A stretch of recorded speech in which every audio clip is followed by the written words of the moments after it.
Analistas consultados pela CNN consideram a agenda do Brasil em Davos fraca, o que pode ser indício de menor relevância do país no contexto global. E é para repercutir um pouco essa presença brasileira no evento que eu converso agora com Gustavo Macedo, professor de Relações Internacionais do IBMEC, que já está aqui comigo, aqui de São Paulo. Muito bom dia, Gustavo, para você. Bem-vindo à nossa programação. Bom dia, Débora. É um prazer estar aqui com vocês.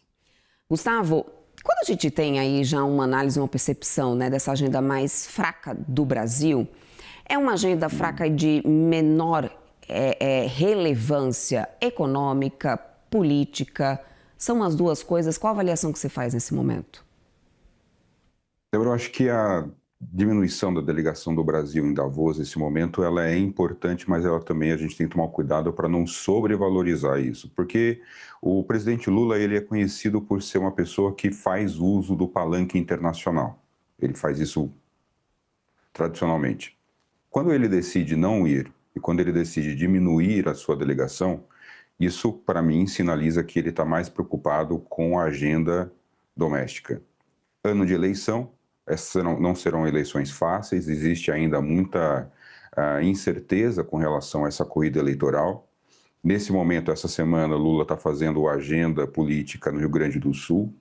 O Haddad também, que é um ministro que já sinalizou no mês passado que deve se retirar do ministério para poder ajudar na articulação da campanha eleitoral a partir do mês que vem, deve estar trabalhando agora na entrega, na passagem desse ministério. Então, eu tenho a impressão de que a delegação brasileira diminuta, ela tem, antes de mais nada, uma sinalização da importância da agenda doméstica.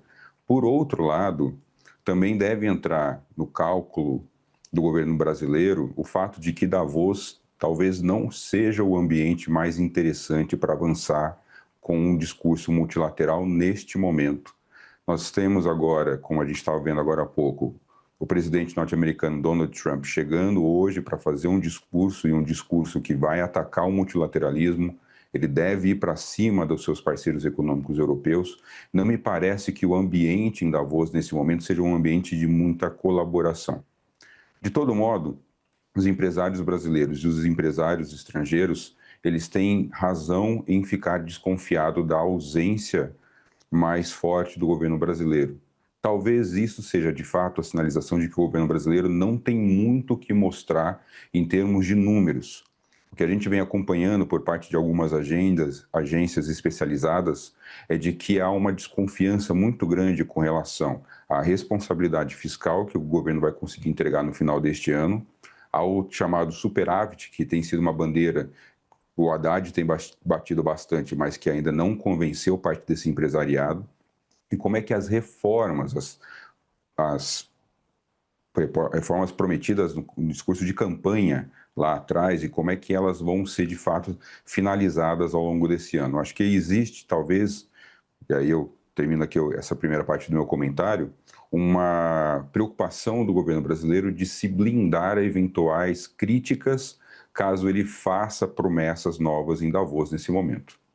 Agora, Gustavo, em um cenário que a gente tem de uma maior fragmentação geopolítica, e essa que tem sido uma pauta que tem ganhado, né, bastante espaço, inevitavelmente, nesse momento lá em Davos, a gente não está presente, a gente também não está no centro de discussões que são estratégicas e que isso pode acabar influenciando nas definições das novas regras do comércio, dos investimentos globais. Eu te pergunto isso porque, em contrapartida, a gente tem o Brasil tentando avançar em acordos comerciais que são importantíssimos, mas, ao mesmo tempo, essa dicotomia de não estar presente e num momento que o mundo inteiro está com os olhos e as atenções voltadas para lá. Então, a gente perde espaço também nessa questão dessa definição de novas regras do comércio? Débora, a gente sempre perde oportunidade quando a gente não participa desses espaços. O Brasil, tradicionalmente, é um dos países que mais promove a agenda de articulação comercial. A gente tem um papel muito importante dentro da OMC, Organização Mundial do Comércio. E quando o Brasil decide diminuir a sua participação em Davos, isso é prejudicial para a economia brasileira, porque quando a gente fala de economia brasileira, a gente está falando de uma diplomacia que representa os interesses de vários setores, que vai do industrial ao agrícola, ao comercial brasileiro. Quando a gente diminui a representação lá, a gente diminui o nosso poder de voz. Como você bem colocou, Davos, ele não é apenas a fala desses presidentes. Davos é um grande cenário onde existem várias reuniões paralelas que ocorrem com a participação do governo brasileiro. A gente sabe, por exemplo, que existem outros brasileiros que estão lá, existem representantes de empresas brasileiras que estão em Davos nesse momento. Só que quando eles estão lá e eles estão amparados pela agenda do governo brasileiro, a presença deles tem muito mais força.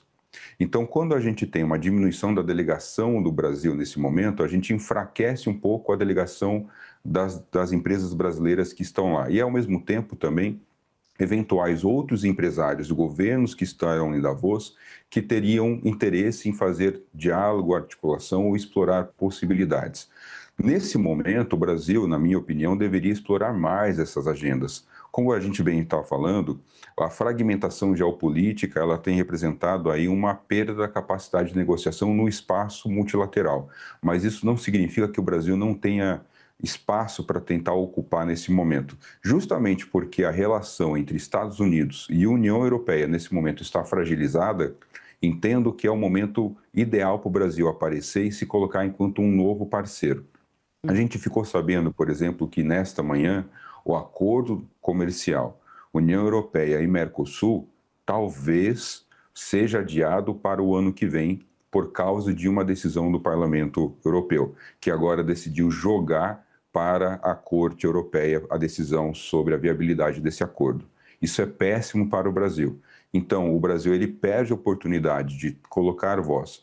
De todo modo, é palanque.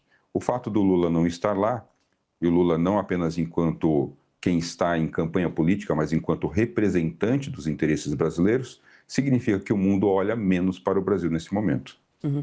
Agora, Gustavo, o Brasil chega, né, a esse time do Fórum Econômico Mundial em um momento também de uma forte entrada de capital estrangeiro na Bolsa Brasileira. Existe, na tua visão, algum tipo de descompasso entre o fluxo financeiro de curto prazo e talvez essa percepção institucional de longo prazo do Brasil lá fora? Débora, tem alguns analistas que estão dizendo que os investidores eles estão experimentando mercados nesse momento de instabilidade. A gente tem visto a Bolsa Brasileira bater alguns recordes nas últimas semanas, e isso representa o fato de que há, por parte dos investidores estrangeiros, o interesse em olhar para o que está acontecendo aqui no Brasil. De fato, não há um compasso entre a atuação do governo brasileiro junto com o aumento do interesse do investidor estrangeiro para curto prazo nesse momento. Ao mesmo tempo que a gente tem que tentar olhar quais são as ações e quais são os investimentos que têm chegado no Brasil. Muitos desses investimentos não são na área de infraestrutura, são muitos, por exemplo, na área do serviço bancário ou do serviço na área de serviços. O que sinaliza também uma forte desconfiança com relação a esse investidor do tipo de setor no qual ele está colocando esse seu dinheiro. O Brasil precisa agora fazer uma política de atração de investimento que vai traduzir em aumento da produtividade do Brasil nesse momento. Por exemplo, agora o acordo que a gente, como eu estava falando agora há pouco, né, a gente não sabe mais se vai sair esse ano, se sai para o ano que vem.